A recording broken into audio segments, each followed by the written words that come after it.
Oi, meus amores, tudo bem com vocês? Então, dando continuidade às nossas aulas, dos nossos conteúdos, hoje a gente vai fazer a correção das atividades propostas na semana passada, certo?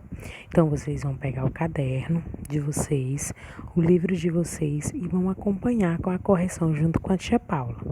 Tia Paula conta com a compreensão e o empenho de vocês, tá bom? Então vamos começar. Peguem o livro e peguem o lápis e o caderno. Então, gente, coloquem aí na página 80. Nós vamos começar a responder a primeira e a segunda questão, certo? Então, o que eu quero que vocês façam? Coloquem aí, primeira questão, história em questão. O problema agrário está na base dos conflitos sociais e políticos da história do México, desde a independência até a Revolução. Todas as alternativas de mudança estrutural, independência, reforma, porfiriato, revolução, decorrem da necessidade essencial de resolver essa questão-chave. Isso foi um pequeno trecho tirado de uma revista chamada As Revoluções do México. Então, identifique o problema agrário a qual se refere o autor do texto e estabeleça sua relação com a Revolução Mexicana de 1910. Então, o que vocês vão ter que fazer? Colocar o seguinte: a concentração da propriedade de terras nas mãos de pouco, e isso acirrou o descontentamento da maioria camponesa e indígena que estavam sendo separadas de suas propriedades individuais e coletivas. Então, assim, a independência até a Revolução foi uma mudança muito grande, principalmente na questão da estrutura, envolvendo a independência, a reforma. Então, quando ele fala que houve um problema agrário e eles querem que restabeleça com a Revolução Mexicana, foi só a concentração da propriedade da terra nas mãos de poucos, porque eles ofertavam terra a poucos e os outros que precisavam não tinham, que eram camponeses e os indígenas, certo? Então, vamos lá para a segunda questão. A Revolução Mexicana ela ocasionou profunda mudança na sociedade nas primeiras décadas do século XX. Identifique 3 fatores que tenham contribuído para a deflagração desse evento. Então, o fato de o crescimento econômico verificado durante o período de governo de Porfiriato ter sido acompanhado de um cenário de fortes desigualdades regionais e sociais. Então, esse foi um dos fatores. O outro fator foi a queda na produção de gêneros alimentícios básicos, como o milho, apesar do aumento da população mexicana, né? E o outro fator foi a questão agrária, onde grandes proprietários concentravam mais da metade das terras agricultáveis, enquanto milhões de camponeses não possuíam terras para o sustento próprio e o da família. Então, quem tinha vez nessa sociedade só eram os proprietários, os grandes proprietários, no caso a burguesia. E os camponeses, eles ficavam de fora. Por quê? Porque eles não tinham aparato suficiente para fazer crescer a sociedade, para dar crescimento ao poder econômico, certo? Então, vamos lá para a próxima página, 81. Na página 81, a gente tem a questão 3 e 4. Então, vamos lá ver o que diz a questão 3. Durante o governo de Porfírio Dias, o México se desenvolveu, mas os benefícios desse processo não alcançaram todos os segmentos sociais.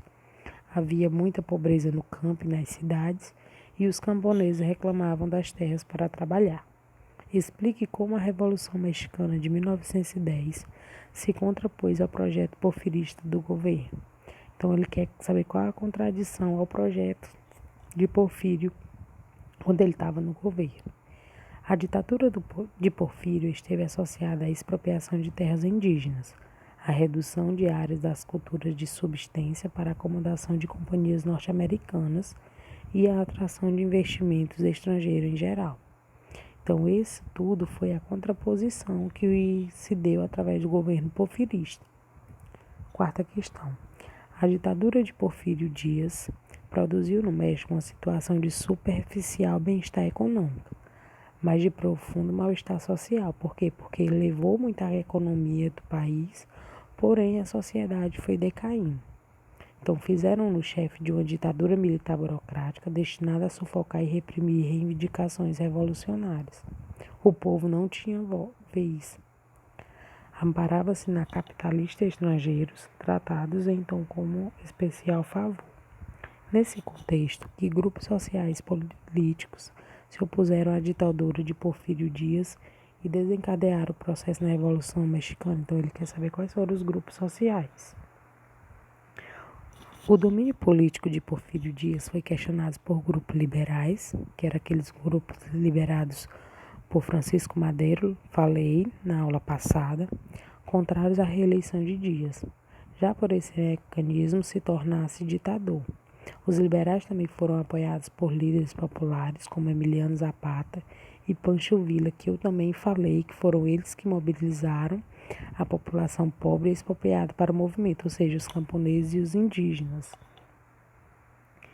E na questão 5 diz o seguinte: em Chiapas, no México, em 1994, ocorreu uma rebelião conduzida pela Frente Zapatista da Liberação Nacional, que reivindicava mudanças na distribuição de terras e benefícios sociais para a população do campo e indígenas.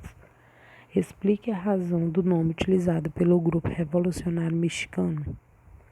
A utilização do termo zapatistas é clara aproximação da imagem de Emiliano Zapata, um líder da Revolução Mexicana, que no início do século XX parecia ser a única esperança para os camponeses do sul do país. Então, isso tudo foi consequência da razão para ter dado o nome de zapatistas. Próxima página, página 85. Acompanhe. Na página 85, a gente tem 5 questõezinhas aqui. Então, vamos lá para a nossa primeira questão. Ele quer saber qual o interesse dos Estados Unidos na questão mexicana. Os Estados Unidos, ele sempre teve poder sobre o México. Então, os Estados Unidos ele tem um poder capitalista que se alinhar à burguesia mexicana para garantir permanentemente a influência norte-americana nos governos do México, tornando esse país uma espécie de eterna colônia. Portanto, a Revolução Popular se apresentava como um grande obstáculo ao interesse dos Estados Unidos. Então, o interesse dos Estados Unidos foi basicamente este, o interesse capitalista sobre a burguesia mexicana. Na segunda questão, cite importantes conquistas jurídicas do governo de Carranza. A importante conquista foi principalmente a criação de leis trabalhistas, que essas leis determinavam que todos deveriam permanecer no trabalho apenas 8 horas por dia em troca de um salário. E o trabalho infantil, muito como na época, foi proibido. Na terceira questão, a gente tem qual o fato mais importante do governo de Carranza? A elaboração da Constituição de 1917, onde seguia as ideias trabalhistas e deu um salto em relação às constituições existentes, quando permitiu que todos participassem de um processo eleitoral, inclusive as pessoas pobres. E essa Constituição também previa que o presidente podia ser eleito de forma direta, ou seja, pelo povo. Então, a gente vai para a quarta. Por qual motivo podemos dizer que a reforma agrária no México nunca chegou a ser concretizada? Porque, mesmo obtendo sua parte de terra, o camponês não recebia nenhum auxílio do governo para conseguir meios de torná-la produtiva. Então, sem ter o que fazer, muitos venderam suas terras para os latifundiários, que as compraram a preço baixo, e só depois foram morar nas cidades em busca de trabalho, passando a viver precariamente em favelas. Então, esse foi o motivo da reforma agrária nunca ter sido concretizada. E, por último, questão quinta, as garantias trabalhistas criadas no governo de Carranza não espantaram o governo dos Estados Unidos. Justifique. Por que essas garantias não espantaram o governo? Lembra lá em cima que eu falei que os Estados Unidos ele tinha um interesse capitalista em cima do México. Então, os investimentos norte-americanos no México continuaram sendo mantidos, uma vez que as leis trabalhistas não valiam para as terras ocupadas pelos Estados Unidos antes da promulgação da Constituição. Então, se os Estados Unidos tinham poder sobre o México, lógico que eles não iam é espantar o governo dos Estados Unidos. Eles não iam fazer com que essas garantias atrapalhassem o governo. Então, encerramos a nossa correção aqui. E agora eu quero que vocês deem continuidade ao nosso segundo momento, que é responder as atividades, certo?